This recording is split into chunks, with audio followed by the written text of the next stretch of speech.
Pues ahora vamos a hablar sobre el coaching financiero. En este programa, como habréis podido comprobar en los diferentes episodios que llevamos, pues han ido desfilando muchos de estos coach financieros. Y hoy queremos un poco profundizar más en la labor y en el trabajo que desarrollan.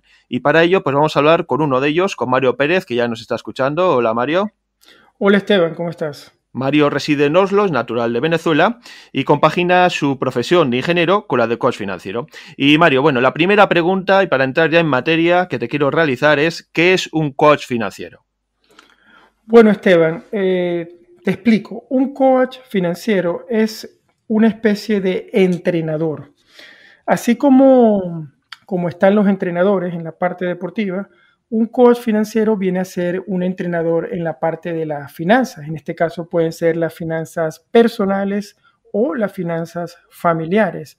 Al mismo tiempo, el coach actúa con los clientes que al final se convierten en sus alumnos y después en sus amigos como un espejo para ellos, porque lo que hace es tratar de que a través de él el cliente va expresando cómo se encuentra en la parte económica y el coach lo ayuda a entender un poco esa situación.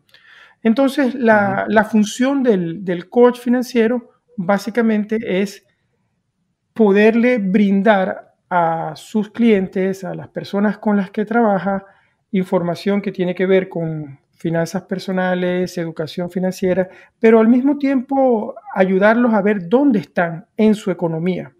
Con eso ellos pueden entonces tener un punto de partida desde dónde están en su economía y hacia dónde quieren llegar.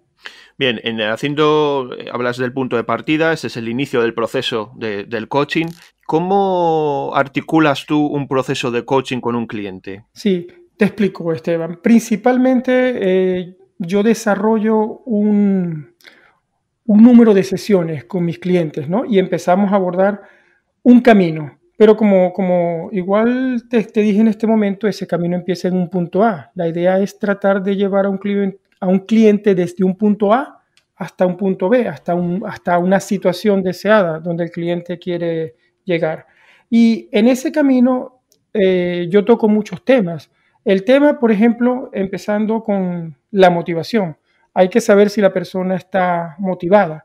Yo no digo que yo sea un motivador natural, pero yo ayudo a las personas a través de la inspiración a que ellos busquen la forma de arrancar un proceso. Entonces allí, cuando empiezo a conversar con ellos y a identificar esa situación donde están, a través de acciones que ellos pueden acometer, ellos se van motivando, ¿no?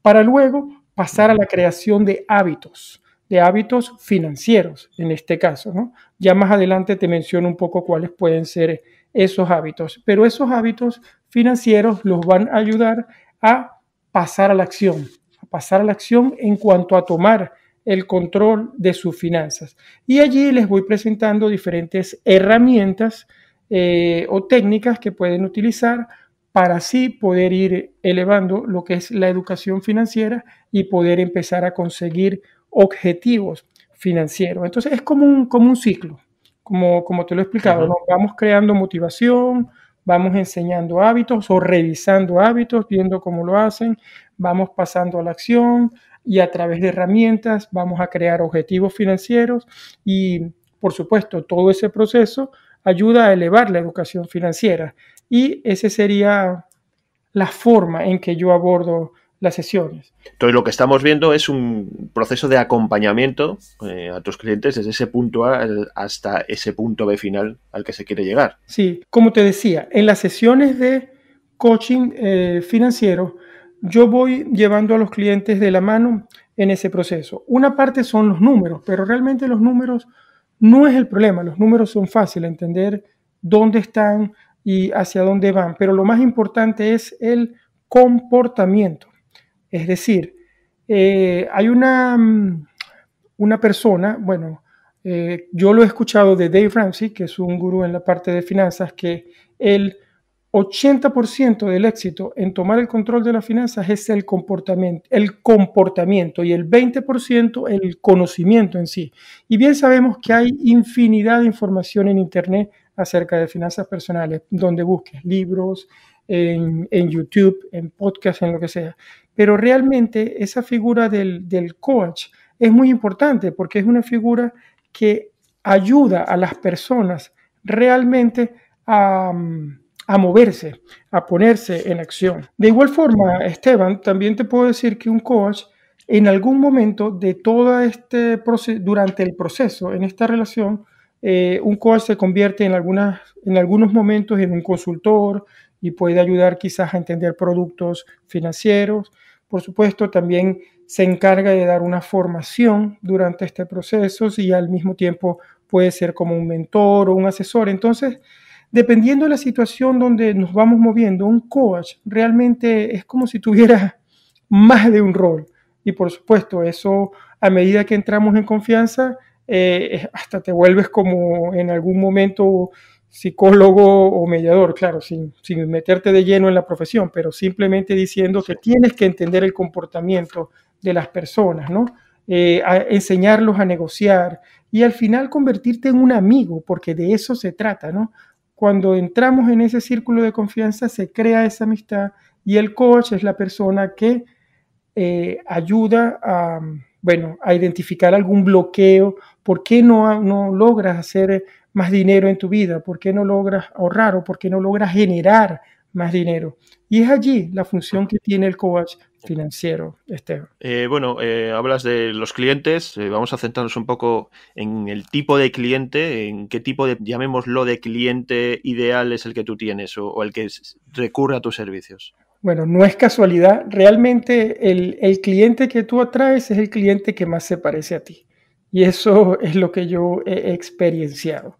En mi caso, yo he trabajado durante estos últimos años, más de 3 años, sobre todo con clientes que son profesionales. Te estoy hablando de ingenieros, como es mi caso, te estoy hablando de arquitectos, te estoy hablando de abogados, de médicos y también de empresarios, de pequeños empresarios, dueños de empresas que pueden ser de pintura o también algunos emprendedores, ¿no? Gente que está arrancando un negocio y me pide su apoyo, porque es muy importante y también quisiera destacar que cuando trabajo con estos profesionales y sobre todo los que no están trabajando a cuenta ajena, sino que tienen sus propios negocios o están emprendiendo, ayudarlos a separar las economías como tal, las economías personales de las economías de los negocios que están tratando de liderar o de llevar. Bien, y dentro de los procesos de coaching, de tus servicios de coach a los demás, ¿qué problemas son más habituales a la hora de tratar con esta gente? Que cuando te digan a ti, ¿qué problemas presentan? Sí, te explico. En el caso de los clientes, de las personas con las que trabajaba a nivel de que ellos son profesionales, me he encontrado que aunque generan mucho dinero, tienen muchos ingresos, un ingreso alto, son gente calificada y con un sueldo o un salario alto, a veces esa misma situación de tener tanto dinero no le ponen la lupa y no saben exactamente hasta cuánto ganan, sino que ven que tienen un chorro de dinero grande que le está entrando y de igual forma están gastando. Y un problema con los que me he encontrado es que a veces la gente gasta más de lo que gana. Y por supuesto, de esa forma tiene un estilo de vida que se ve muy lujoso, pero no está creando un patrimonio, sino que está simplemente disfrutando de un estilo de vida. Entonces, cuando las personas empiezo a trabajar con ellos, se empiezan a dar cuenta de que hay una posibilidad de vivir dentro de tus posibilidades con lo que ganas y inclusive con un poco menos y empezar a ahorrar para empezar a generar un ahorro que después puede ser utilizado, por ejemplo, en inversiones y realmente empezar a crear un patrimonio.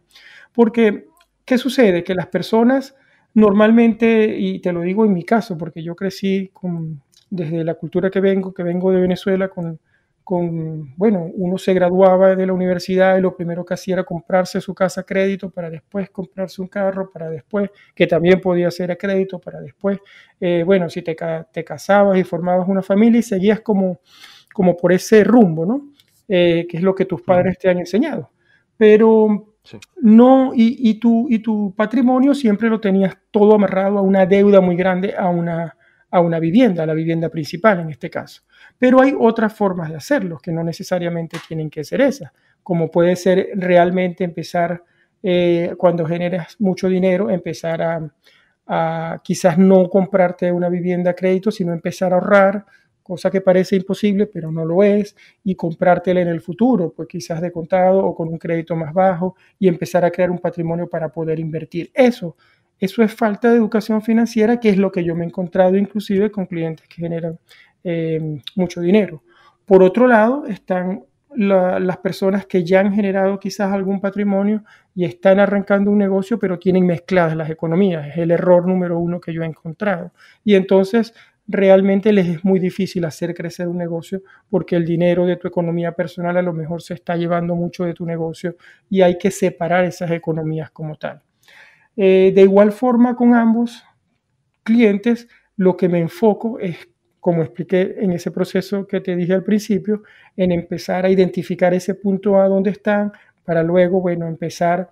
¿Y cuál es la mejor forma? Tomar una fotografía de cuál es su patrimonio, saber cuáles son sus activos, cuáles son sus pasivos y la diferencia entre ellos sería el patrimonio o el net worth, como se conoce en inglés. Y desde allí empezar entonces a crear buenos hábitos financieros, como puede ser registrar los gastos, luego revisar las cuentas a final del mes, crear presupuestos, bueno, e irlos llevando de la mano por un camino hacia unos objetivos financieros que si no los tienen creados, pues los creamos juntos. Objetivos como tener un fondo de emergencia de por lo menos 1.000 euros si vives en España o de $1.000 si vives en Estados Unidos para cualquier emergencia y luego crear un colchón de seguridad también para que si llegase a faltar el ingreso principal, por lo menos pueda cubrir los gastos por 3, 6 o 12 meses, que sería lo ideal. ¿Me explico, Esteban? Sí, sí, perfectamente. Otra cosa que te quería preguntar es sobre las sesiones, ¿no? Tú habitualmente trabajas online, haces prácticamente la mayor parte de las sesiones son online. ¿Cómo te sientes tú tratando con un cliente que te puede llegar de nuevo sin conocerlo apenas, tratándole de forma online? ¿Crees que es mejor la versión online? ¿Crees que es mejor la versión presencial? ¿Cómo valoras tú una y otra forma de hacer coaching? La verdad es que yo he trabajado en un 100% de forma online, ya que vivo en Oslo y todos los clientes desde que he empezado a trabajar como coach financiero son personas que viven, algunos en Noruega, pero no necesariamente en Oslo, otros en Estados Unidos, otros en Canadá, otros en Latinoamérica como Chile, otros en España y, y están regados por el mundo y me ha tocado hacerlo de forma online. Pero de verdad que para mí la tecnología no ha sido una barrera. Yo antes de la pandemia, de marzo del año pasado para acá, ya yo era un usuario de la plataforma de Zoom que se ha puesto tan, valga la cuña, que se ha puesto tan popular y que hace que todo el mundo la utilice en estos días, ¿no? Ya yo venía trabajando durante 2 años con esa plataforma desde antes y con mis clientes. Y si bien es cierto que es digital, cuando uno está allí, tu energía está allí, tú le pones corazón y tú logras conectar con la persona. Y es lo más importante, y logras transmitir ese mensaje, crear esa empatía y lograr que funcione. Yo siento que quizás si en algún momento tengo la oportunidad de hacerlo presencial será aún mejor, pero no puedo responderte realmente porque Sí. no lo he vivido pues como tal, pero funciona, la verdad funciona. Y bueno, ya por último, para finalizar, queríamos señalar que eres también director y creador de un podcast sobre también educación financiera, como este que tenemos nosotros entre manos, que se llama Arquitectura del Dinero. Háblanos un poco de Arquitectura del Dinero. Sí, correcto. En el año 2018, en agosto del año 2018, decidí arrancar el podcast Arquitectura del Dinero, si no me falla la memoria en la fecha. Y de verdad que es una iniciativa que nació de querer compartir información sobre finanzas personales, de querer apoyar, ayudar a las personas, a la mayor cantidad de personas con información en este tema. Y el podcast nace con unos 10 primeros podcasts, con unos tips que yo doy acerca de cómo tomar el control de las finanzas personales. Luego me voy a la parte también del emprendimiento y las finanzas y después tengo una sesión de entrevistas también con personas referentes en el área de finanzas personales y familiares. Lo recomiendo también. al igual que este podcast para el que estamos grabando hoy de IFP, que sé que es una iniciativa genial y excelente, lo que estás liderizando tú, Esteban, y yo me siento súper grato y complacido de estar aquí y poder compartir y explicar un poco, porque yo sé que hay gente, me pasaba a mí, que pregunta, ¿qué es un coach financiero? ¿Qué hace un coach financiero? ¿Y qué función tiene? Y es importante llevar este mensaje de qué es un coach financiero, cómo puede ayudar, cómo puede aportar y cómo te puede sobre todo llevar de ese punto A ese punto B en ese camino donde queremos estar tranquilos, tener tranquilidad financiera. Porque el mensaje principal que yo trato de llevar al mundo es que la gente logre la tranquilidad financiera y, ¿por qué no?, ir en camino a la libertad financiera. Pero primero debemos cubrir esa etapa de tener tranquilidad y seguridad financiera. Pues tú lo has dicho, nosotros también queríamos trasladar la idea de lo que es un coach financiero, el proceso de coaching y cómo se llevan esas diferentes etapas que has descrito a la perfección. Y antes de despedirte, pues queremos recordar a todos nuestros oyentes que vamos a dejar en la descripción de este podcast los canales de comunicación de Mario, tanto su podcast Arquitectura del Dinero como su página web y su canal de YouTube, donde también podéis encontrar muchos consejos semanales relacionados con la educación financiera. Mario, un verdadero placer haber podido contar contigo en este podcast FP. Un placer para mí, Esteban. Muchas gracias por la invitación y bueno, aquí estamos para seguir apoyando y compartiendo cada momento en lo que se pueda. Claro que sí. Un saludo, Mario. Un saludo.